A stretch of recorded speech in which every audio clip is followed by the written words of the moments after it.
Assalamu alaikum. Comment peut-on différencier une épreuve et un châtiment d'Allah subhanahu wa ta'ala? Allah subhanahu wa ta'ala, il ne t'a pas demandé de différencier le châtiment ou est-ce que c'est une épreuve.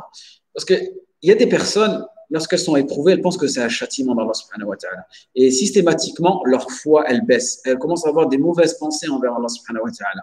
Et plus elles ont éprouvé, après, elles vont du principe où Dieu, il m'aime pas, Allah, il m'aime pas. Moi, je suis, voilà. Après cette culpabilisation, sa foi, elle baisse, il ne prie pas. Pourquoi prier si Allah, il m'aime pas? Moi, je suis voué à... Il y a des gens comme ça.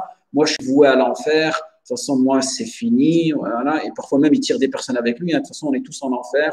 Allah, tout ça, comment ça a commencé? Tout simplement parce qu'il s'est fait éprouver. Et ce qui est fait de normal, d'accord? Te faire éprouver dans cette vie. Et il pense que c'est un châtiment. Allah subhanahu wa ta'ala, il ne te questionnera pas sur cette épreuve. Est-ce que c'était un châtiment ou est-ce que c'était une épreuve pour t'élever en degré? Allah subhanahu wa ta'ala, il va tout simplement regarder comment est-ce que tu vas réagir à cette épreuve-là. D'accord? Est-ce que tu vas être parmi les personnes qui vont patienter, endurer et être satisfait de cette épreuve-là?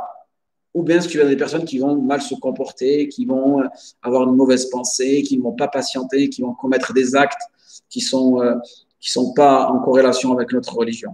C'est ça la question importante qu'il faut se poser. C'est est-ce que je vais réagir comme le prophète sallallahu alayhi wa sallam m'aurait enseigné et ne pas rechercher si c'est un châtiment ou bien une épreuve. Et nous, on sait dans notre religion que tout ce qui peut te toucher dans ta vie mondaine ou dans ta religion, dans ta dunya, dans ta akhira, dans ta famille, peu importe, tu auras une récompense pour ça. D'accord? Tu seras récompensé pour ça.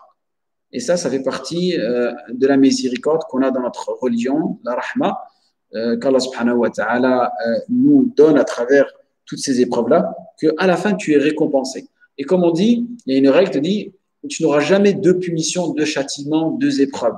Si tu es éprouvé dans cette dunya, tu auras la récompense dans la akhira. D'accord? Et peu importe l'épreuve que tu vas vivre, cette épreuve-là, elle n'est jamais éternelle.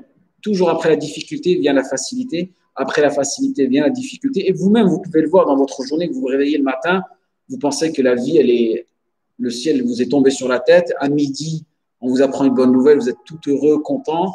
Vers le Asr, on vous apprend une mauvaise nouvelle et voilà, vous retombez en dépression. En Maghreb, vous revoyez un ami que ça fait longtemps que vous n'avez pas vu, vous êtes joyeux à nouveau, et ainsi de suite. C'est un cycle, d'accord? Et c'est un cycle, ça peut être par semaine, par mois. Parfois, tu peux vivre une année entière, on va dire, que d'épreuves. Après une année, l'année suivante, que du khair. Divorce, mariage, divorce, emploi, perte d'emploi, promotion, te faire virer, hijra, pas hijra, reviens. On est éprouvé, tu vois.